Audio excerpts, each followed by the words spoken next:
السلام علیکم ملګرو، څنګه امید ده چې ښه به یې. ملګرو د نننۍ ویډیو چې دا زموږ سره د انټرنیټ سپیډ په باره کې ده چې موږ د انټرنیټ سپیډ څنګه چیک کړو چې سیوا ده یا کم ده یا بیا څه کار نه کوي.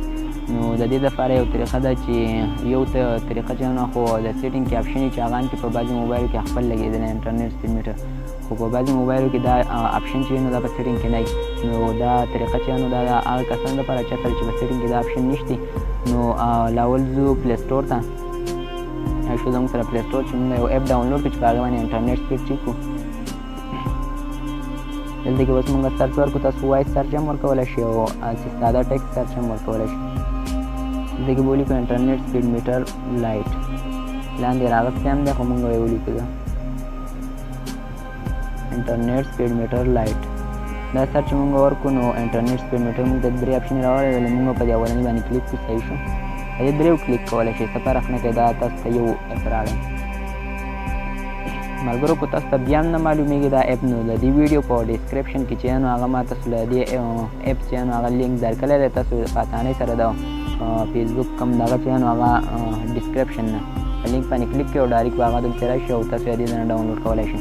بله خبره دا ده چې دې اپ چې نو لکه زه هم ډېر زیات نه ناستي 1.6 MB دی، یعنې موبایل سټوریج باندې دونه زیات اثر نه غورځوي. دا موږ انسټایل باندې کلیک کړو، ته انسټایل شي. 1.6 MB دی، یو پلک او ټک دی. بس په انسټایل شي لږ وخت غواړي، 97% 98 سو انسټایلیږي.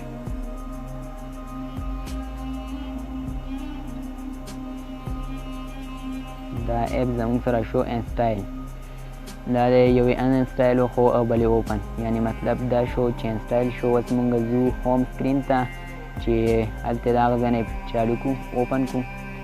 د دې نه مخکې زه تاسو ته یو خبره کول غواړم، دا شو انټرنیټ سپیډ میټر لایټ. او د دې نه مخکې زه تاسو ته دا خبره کول غواړم چې انټرنیټ سپیډ میټر چې نو هغلته کې له پاسه د ټایم خواته چې نه شو کېږي. زه چې کله دا اپ چې نو هغه اوپن کړم نو دغلته کې به دا یو دم اټومیټیکلی انټرنیټ سپیډ چې نو شو کېږي چې څونه سپیډ دی، یعنې ډېر څونه سپیډ دی. دا تاسو اوس لیدلی شئ. دا اوس نه و چې ما څنګه اپ اوپن کړو همدغه شانتې انټرنیټ سپیډ چې نو شو کېده شروع شو. تاسو لیدلی شئ 0 KB پر سیکنډ دی. دې نه وروسته یې لاندې لیکلی دی ډیټ، یعنې تاریخ، موبایل، وای فای او ټوټل.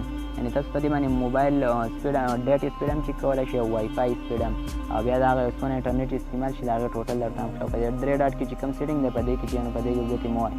صحیح شو. خو بیا تاسو دا انټرنیټ سپیډ میټر اپ کول غواړئ، یعنې دوباره بندول غواړئ، نو هغه هم دغه شانتې سیمپل اسانه طریقه ده. اول به لاړ شئ انټرنیټ سپیډ میټر اپ ته، په دې باندې یو کلیک کړو.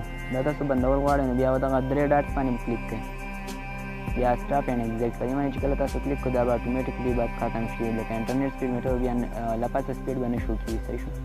دا تاسو لیدلی شو بالکل ریموټ شو.